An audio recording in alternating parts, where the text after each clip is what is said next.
Good morning, good afternoon, and good evening. This is Pamela, and you are watching Pam Entertainment TV, where we review movies, television series, and incidents in pop culture just to see how those incidents affect our daily lives.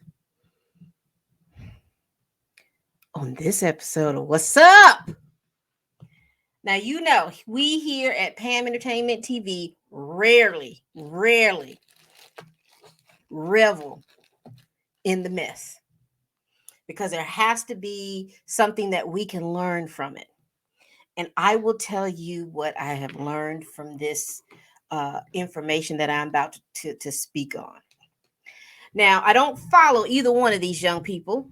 Well, they're not young people. They about as almost as old as I am. I don't follow any one of these two people that I'm about to talk about.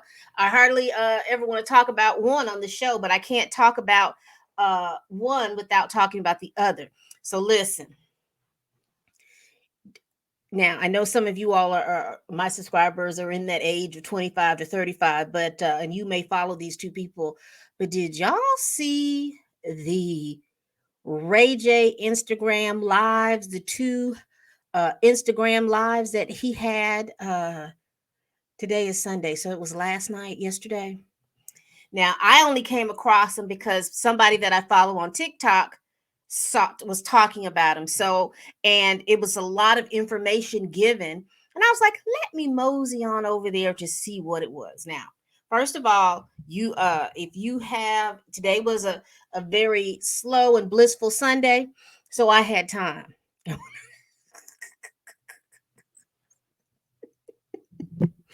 So let me paint this picture for you. Ray J is over there just spilling tea, showing receipts. He had a whole look like a PowerPoint slide presentation. The only problem is that the people that were doing his PowerPoint presentation wasn't taking it as seriously as he was, and they was giggling and ha ha and hee hee and stuff like that. And he was getting a little upset, but he kind of got it together with somebody else. But baby, so let's just kind of go over what sent Mr. Ray J into the movie. Now, if you're not familiar with Ray J, you may be familiar with his sibling Brandy. Brandy is what they call the vocal Bible. You know, she is a singer. She played on Moesha. Ray J is also a singer, and he also played on Moesha. But I think Ray J's catapult into fame was this uh, tape, explicit tape that he made with a then unknown Kim Kardashian back in the day. And that kind of catapulted him out into the public a little bit more. It was a little salacious, but it did. And he has since capitalized off that. Ray J used to be on Love and Hip Hop LA. I don't know if he still does that show anymore, but I do know that he is a very astute businessman. If you the Raycon earbuds, that is his baby. Also, he has like a scooter that he had out a few years ago that's his baby. So he's into tech and electronics and things like that. Also, I do know that Ray J had or he is a producer on some of the Zeus TV shows that come on that Zeus network. Uh, so that's what I know about Ray J and Kim Kardashian. You know what you know about Kim Kardashian. But anyway, those two people were catapulted into fame by this explicit tape. And the current story on that was, I guess, as Kim was putting it out on her show, because I don't watch her reality show. I do remember, I think this last season there was this big to do about there being some tapes that are out in the public, and she was trying to get these tapes from being out in the public. So here is the storyline as I saw it, because I had to watch the clip to kind of get what was going on.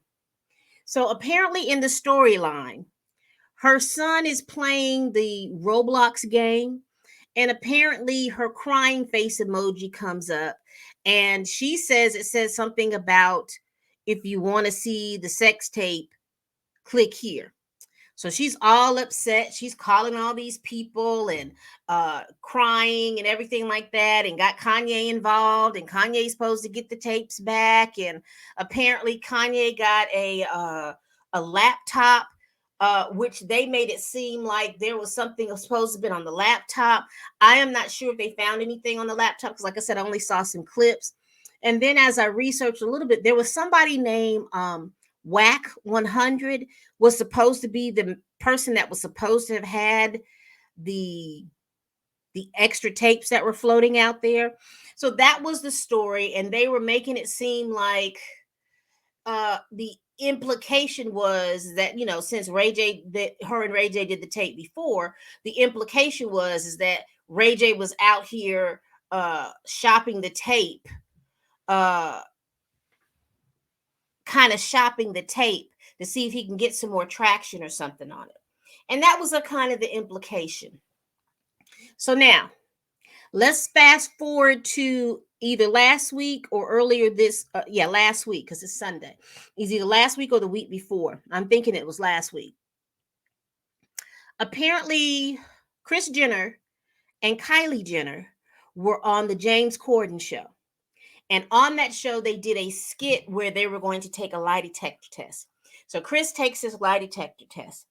And one of the questions that was asked of Kris was, did she have anything to do with the release of the Ray J and Kim explicit tape? She says no. And somehow, somewhere, somehow, Ray J gets a hold of this skit, and he sees what's going on, and he is pissed. You hear me? Lou Tipsy and pissed. He is pissed. So then he goes in and he starts talking. And so here are some of the takeaways, because like I said, it's about it's there's two videos, and between both of them, I think the runtime is about 60 minutes. Because one was like 20 minutes and the other one was like 35, 40 minutes.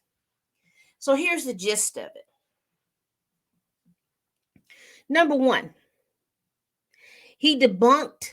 Now, all of this is from Ray J's tape on Instagram. You can go to his Instagram page. You can pull up the videos. There's two of them, and in between the two videos, there is a picture of the man that was supposed to have done the polygraph test, who they say that his claim to fame is teaching you how to beat the test. So hold on, y'all. Let me get to Sir Ray J's page. I don't know if you could see that. Can you see that? Sometimes I got to cut this light off so that it won't be such a glare. So he had this on his page, and it's basically talking about the man doing the polygraph test on the show, that he had a conviction in 2002. What was it? And I know Ray J said something about he teaches him how to beat the test. And so this is the start. I don't know if you can see this. Cut the light off. This is the start of the second video, because I just want you all to see what I was looking at.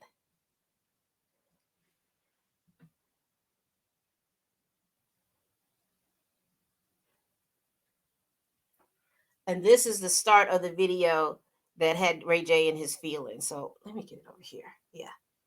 You see that? That's the start of that video. That's all coming off of Ray J's Instagram page. So if you want to see it, go over to his Instagram page. But real quickly, here are some of the highlights that I got from all of that. Number one,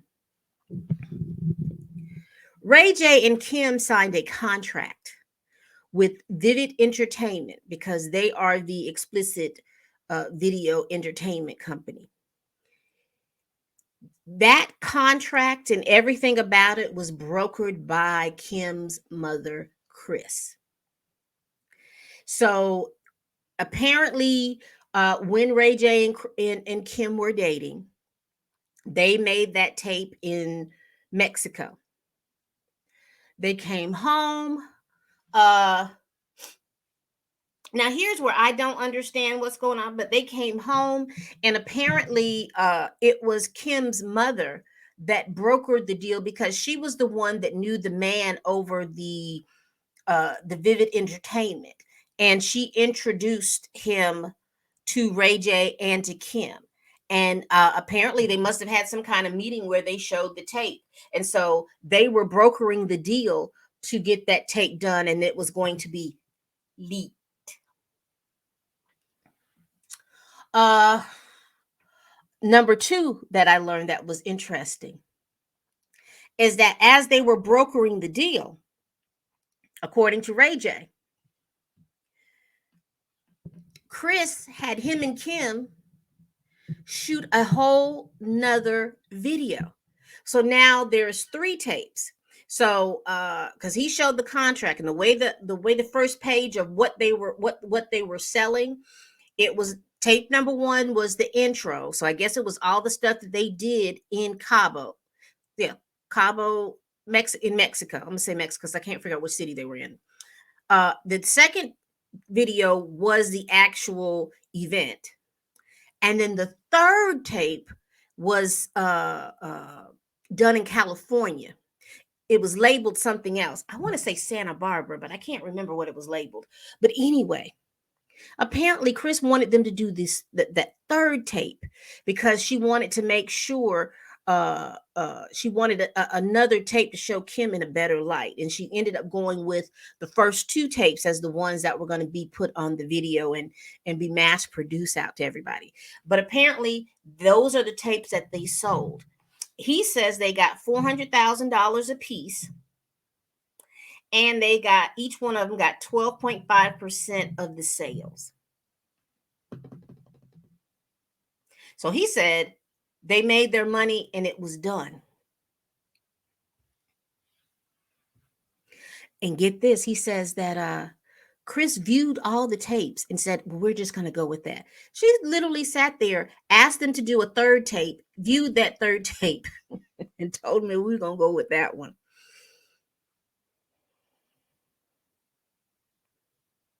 Now, if what he is saying is true,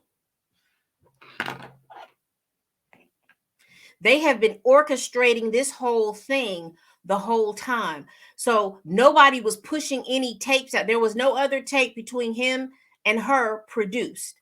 So they have been orchestrating all of this all along. And even when they got Kanye involved, Ray J produced all the text messages that he had with Kanye, trying to explain to him, I don't know what you're talking about. I don't have a tape. They're the ones that have the tapes. The company has a tape. You need to talk to them. Somehow, some kind of way, Kanye, because apparently Ray J was in the hospital somewhere, and Kanye was like, well, you need to give me the laptop. So apparently him giving Kim the laptop was supposedly coming from Ray J. And Ray J said that, yeah, I gave him the laptop because I told him I didn't have no video. I don't have none of that stuff. All I have is the contract. He started airing a whole lot of stuff out for that contract. So needless to say, when you poke the bear and poke the bear and poke the bear, after a while, that bear is going to start biting. And Ray J is biting. So if you want to see all the information, I just gave the highlights. You want to see all the information, please go back to Ray J's Instagram page. And I'm just real curious as to why Kim would continue to do this. I guess because she thinks she has so much more money, she could do so many things. But shoot, y'all let me know down in the comments if you remember this. You remember when it was told that Kim used to be Brandy's closet organizer, and apparently that the Norwoods were suing her because they alleged that she stole about $200,000 off of an Amex card. Or it was some kind of way. I think it was an Amex card that they had given her to do the stuff so she can make the closet look good. And apparently they found out that she had taken more money on thing. This is allegedly, because that's what I remember. But if you or anybody remember that, please drop that down in the comments, because I'm gonna go ahead and close this what's up out. Please like, comment, and subscribe.